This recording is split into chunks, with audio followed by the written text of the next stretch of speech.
আপনারা জানেন দীর্ঘ কৈলাসহর একটা চর্চিত বিষয় ছিল বর্ডারের বাঁধ নির্মাণ, যেটা বাংলাদেশ বাঁধ নির্মাণের পর আমাদের বহু জায়গা প্লাবিত হওয়ার সম্ভাবনা ছিল।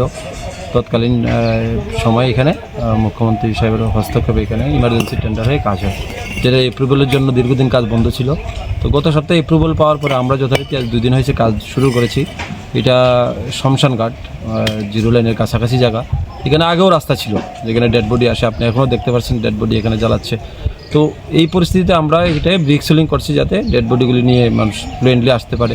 আজকে সকালে হঠাৎ করে এখানে মানে ইটের গাড়ি আসতেই বাংলাদেশ থেকে বাধা আসে, ওরা ঝান্ডা নিয়ে বাংলাদেশের বর্ডার গার্ড বাংলাদেশ চলে আসে এবং আমাদের সঙ্গে সঙ্গে আমাদের বিএসএফ ফোর্স আসে। কিন্তু এখন আপাতত কাজ বন্ধ আছে। ওরা বলছে ফ্ল্যাগ মিটিং হয়ে কোম্পানি কমান্ডার লেভেলে আমাদের জানালে হবে, নাহলে বন্ধ রাখতে হবে। গুরুত্বপূর্ণ জায়গা কৈলাসহর সিনেমল পাড়া থেকে এই শ্মশান ঘাটে এখানে প্রায় 400 মিটার জায়গা আছে। এই রাস্তা দিয়ে বিএসএফের গাড়ি শ্মশান ঘাটের ডেড বডি আনা খুব গুরুত্বপূর্ণ জায়গা এবং এটা মহকুমা অ্যাডমিনিস্ট্রেটিভও আমাদেরকে মানে বলছে এই কাজটা সবার আগে যাতে করা হয়, যাতে ডেড বডিগুলি ফ্লুয়েন্টলি এখানে আসতে পারে। আমরা সেই কারণে এই জায়গাটায় আগে কাজ শুরু করি এবং এখানে আজকে বাধা আসে।